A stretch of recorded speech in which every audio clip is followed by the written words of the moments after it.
ನಿಮ್ಗೆಲ್ರಿಗೂ ಇಷ್ಟ ಆಯ್ತಲ್ಲ, ಅದೇ ನನಗೆ ಸಿಹಿ. ಮಾಧವರೇ,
ಶಾರ್ವರಿಗೆ ತುಂಬ ಅತಿ ಆಯಿತು.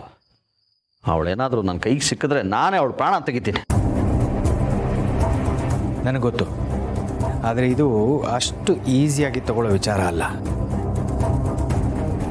ಇಷ್ಟು ದಿನ ಅವಳು ಈ ಮನೇಲಿ ಇದ್ಕೊಂಡು ನಮ್ಮ ಗಮನಕ್ಕೆ ಬರದೆ ಏನೇನೋ ಮಾಡ್ತಾಯಿದ್ಲು.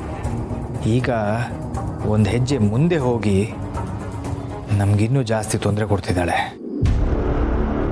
ನಾವೆಲ್ಲರೂ ಸ್ವಲ್ಪ ನಮ್ಮ ಎಚ್ಚರಿಕೆಯಿಂದ ಇರಬೇಕು. ಅಪ್ಪ, ಹುಷಾರಾಗಿರ್ಬೇಕಾಗಿರೋದು ತಪ್ಪು ಮಾಡಿದವರು. ನಾವ್ಯಾಕೆ ಹಂಚ್ಕೋಬೇಕು ಅಂತ ನಾನು ಹೇಳ್ತಿಲ್ಲ, ಆದರೆ ಒಂದು ವಿಷಸರ್ಪ ನಮ್ಮ ಸುತ್ತಿದೆ ಅಂದಾಗ ಅದನ್ನು ಹಿಡಿಯೋವರೆಗೂ ನಾವು ಹುಷಾರಾಗಿರಬೇಕು. ಇವತ್ತಿಂದ ನಾನು ಹೇಳೋವರೆಗೂ ಯಾರು ಮನೆಯಿಂದ ಆಚೆ ಹೋಗಬಾರ್ದು.